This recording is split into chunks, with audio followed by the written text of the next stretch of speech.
Penyakit jantung koroner, jika sudah diketahui, kita akan menggolongkan penyakit jantung koroner itu apa? Satu, penyakit jantung koroner yang akut atau serangan. Kedua, penyakit jantung koroner yang kronis atau dia berlangsung lama. Nah, kalau kita mendapatkan pasien dengan serangan jantung, itu harus dilakukan penanganan dengan cepat. Nah, kalau penyakit jantung koroner yang kronis, kita masih bisa evaluasi secara bertahap. Tetapi kalau memang gejalanya memberat atau ada tanda-tanda bahaya, evaluasi makin dipercepat. Contoh, pasiennya akan dilakukan treadmill atau CT scan jantung atau dilakukan kateterisasi jantung. Nah, kalau misalnya terdapat ada sumbatan jantung koroner tersebut, kita akan lakukan satu, pemberian pengencer darah supaya aliran darahnya lancar, jadi makanan di jantung kita dapat terpenuhi.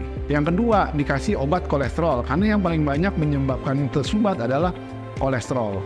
Kemudian diberikan obat-obat untuk menangani faktor risiko, seperti misalnya ada darah tinggi, ada kencing manis, ada merokok harus stop, kemudian ada obesitas atau gemukan, kita lakukan diet dan lain-lain. Tetapi untuk penyakit jantung koroner tersebut, yang spesifiknya adalah penyumbatan tersebut dilakukan pelancaran dengan caranya misalnya dikasih obat pengencer darah tersebut, atau kalau perlu di kateter jantung dilihat apa tersumbat apa enggak. Kalau tersumbatnya lebih dari 70%, biasanya kita lakukan pemasangan ring atau di balon.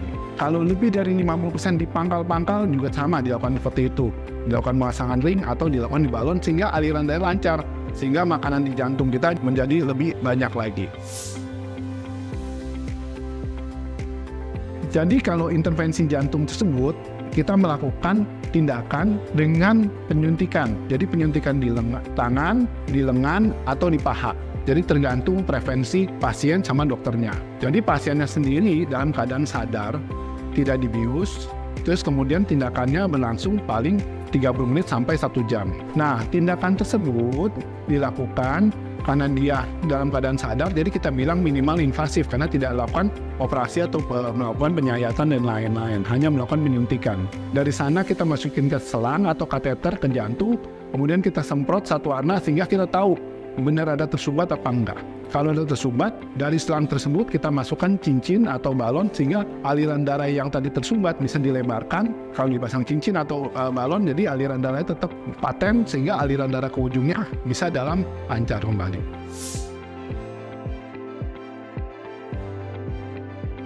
Intervensi jantung atau kateter jantung itu kita memerlukan beberapa alat. Satu, dokternya yang pasti. Kedua, tim dari rumah sakit tersebut, baik tim dokter, tim suster, ICU, UGD, maupun dokter yang umum, yang dokter jaga yang bertugas. Ketiga, yang memang alat. Alat yang dipakai adalah alat kateter tersebut.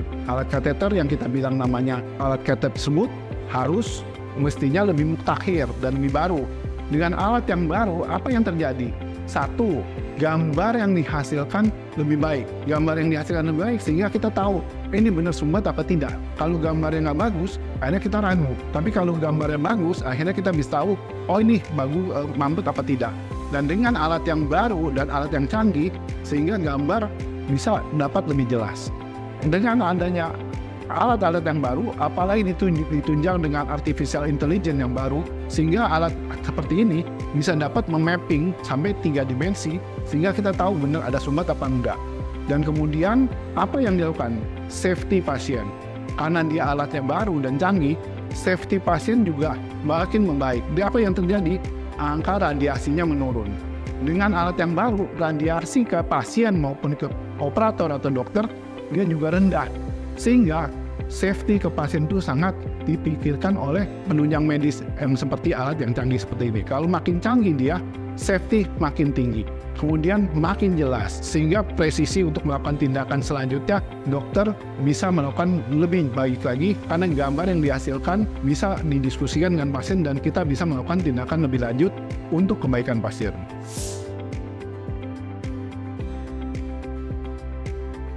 Intervensi jantung di Indonesia, pertama dokter-dokternya. Dokter-dokter di sini adalah dokter-dokter yang sudah melakukan tindakan intervensi jantung dengan jam terbang tinggi. Jadi semakin jam terbang tinggi, semakin dia skillnya makin tinggi. Kemudian juga kalau sudah melakukan pelatihan di mana-mana, baik dalam negeri maupun luar negeri, sehingga untuk tenaga medis tersebut juga sudah approve atau udah dibilang tenaga yang berpengalaman. Kedua, di Indonesia sendiri atau di rumah sakit ini memakai alat canggih yang kita punya.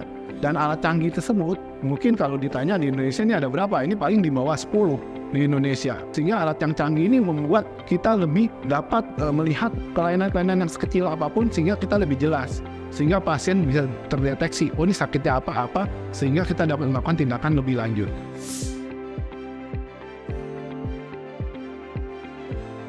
Heart and Vascular Center itu adalah tim. Jadi kalau kerja dengan kondisi atau teamwork itu biasanya kita dapat melakukan diskusi, kerjasama yang baik dalam melakukan penanganan pasien sehingga lebih baik. Di mana yang memikirkan pasien bukan satu orang, tetapi tim dari jantung dan tim dari pembuluh darah.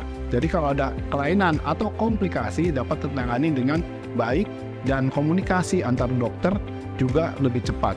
Apalagi didukung dengan lingkungan dari Heart and Vascular Team tersebut, yaitu IGD yang mumpuni, ICU yang mumpuni, dokter jaga yang handal, suster-suster dan tenaga non-medis yang handal dan bekerja dengan baik, sehingga pasien lebih tertangani lebih baik lagi.